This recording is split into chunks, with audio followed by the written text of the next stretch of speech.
अस्सलाम वालेकुम friends, welcome back to Top Smarties. Drama serial Girhein. जो चीज़ इंसान के मुकद्दर में नहीं, नसीब में नहीं, इंसान बाज़ औक़ात उसे मसनूई तरीक़ों से, गलत तरीक़ों से हासिल करने की कोशिश करता है। तो फिर कुदरत ने जब जो चीज़ नसीब में लिखी ही नहीं, वो गलत तरीके से भी हासिल कर ली जाए तो कितनी देर ही अपनी रह सकती है। इंसान को ये छोटी सी बात अगर समझ आ जाए तो ज़िंदगियाँ कितनी पुरसुकून हो जाएं।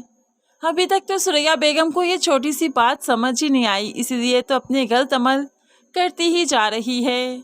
फरजाना की मेहंदी का दिन भी आ गया। राशिद जो कि अपनी ज्यादतियों की वजह से हमेशा ही खुद को गुनहगार समझता है, निम्रा से माफ़ी मांगता रहता है, तो आज भी माफ़ी मांगने लगा तो निम्रा कहने लगी, आज के दिन तो मुझे उदास मत करो ना, आज तो मेरी ननंद की मेहंदी है, मुझे बाहर जाना है, बहुत से काम है, उसे मेहंदी लगानी है, मिठाई भी खिलानी है, खूब हल्ला गुला करना है, जल्दी से तुम भी आ जाओ। ऐसे कहते हुए निम्रा अब फरजाना के पास चली गई। इकलौती भाभी होने के सारे फ़राइज़ निभा रही है। खुशी खुशी फरजाना को रुखसत करना चाहती है। सुरैया बेगम भी बहुत खुश है, लेकिन दूसरी तरफ राशिद तो अपनी ही जंग लड़ रहा है, अपनी बीमारी से लड़ रहा है। आज भी अचानक सर में इतना दर्द हुआ कि बेड पर ही लेट गया। अचानक से जब निम्रा कमरे में आई, राशिद को ऐसे बेहोश पड़ा लेट बहुत ही परेशान हो गई। चीखते हुए मुमानी जान को आवाज़ें देने लगी। मुमानी जान भी भागते हुए आई। अब जल्दी से आनन फानन राशिद को हॉस्पिटल ले जाया गया, जहां पर डॉक्टर को समझ ही नहीं आ रहा कि अभी तो ऑपरेट हुआ था, तो अब कौन सी बीमारी हो गई, अब राशिद की ये तबीयत आहर क्यों है। लेकिन निम्रा को वो बच्चे से समझ आ रहा है, तभी तो वो मुमानी को कोसते हुए कहने लगी, आपकी वजह से राशिद और ज़ारा की ये हालत है कि वो संभाले नहीं संभल रहे। क्या आपको ज़रा भी अफसोस नहीं, शर्मिंदगी नहीं। अब मुमानी भला कैसे शर्मिंदा होगी, उसे तो लालच पड़ा है बेटी की शादी करवाने का। दूसरी तरफ ज़ारा की तबीयत वाकई काफ़ी ख़राब है। अब तो शहाबुद्दीन साहिब भी इलाज करते करते थक गए, अपने सारे पैंतरे आजमा लिए, लेकिन कुछ फ़र्क ना पड़ सका। तभी तो आज मायूस होकर अशरफ साहिब और उसकी बेगम से कह ही देते हैं, ये इलाज मेरे बस की बात नहीं, मैं नहीं कर पाऊंगा। जहां पर अशरफ साहिब और उसकी बेगम हिम्मत हार देते हैं, रोने लगते हैं। अब यहाँ पर सुरैया बेगम का डसा हुआ इतनी आसानी से तो काबू नहीं आने वाला। दूसरी तरफ फरजाना काफ़ी खुश है, खुशी खुशी दुल्हन बनती है।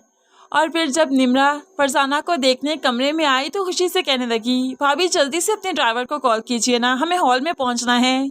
ऐसा ना हो कि जुनैद पहले ही बारात लेकर आ जाए और हम यहीं पर रह जाएं।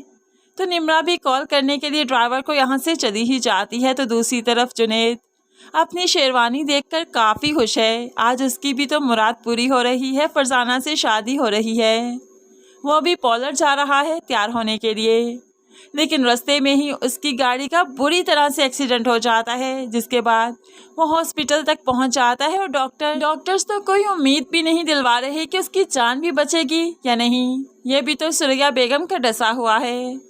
हम यहाँ पर अभी घर से निकलने ही वाले थे कि जुनैद के घर से कॉल आ जाती है उसके एक्सीडेंट के बारे में, जहाँ पर सुरैया बेगम काफ़ी परेशान हो गई, रोने लगी। निम्रा को बताया, निम्रा भी रोने लगी। अब यहाँ पर फरजाना साहिबा की तो खुशियाँ धड़ी की धड़ी रह गई। ये वही खुशियाँ हैं जो कि कुदरत से छीन कर अपनाना चाही थी सुरैया बेगम ने, लेकिन कुदरत से भला कौन कुछ छीन सकता है। कुदरत के फैसलों पर तो सर झुकाना पड़ता है, उन्हें तस्लीम करना पड़ता है। लेकिन सुरैया बेगम तो ज़मीनी खुदा बन बैठी थी, हर फैसले खुद ही करना चाहती थी, अपने बच्चों के नसीब खुद ही लिखना चाहती थी। दूसरी तरफ राशिद जो कि फरजाना की शादी में जाने के लिए रेडी हो रहा था, निमल को ये बात पसंद नहीं आई, इसलिए तो उसे धमकाते हुए कहने लगी, मैं अपने माँ बाप के पास चली जाऊँगी, कनाडा जा रही हूँ, मैं टिकट्स करवाती हूँ, मैं वापस कभी नहीं आऊँगी।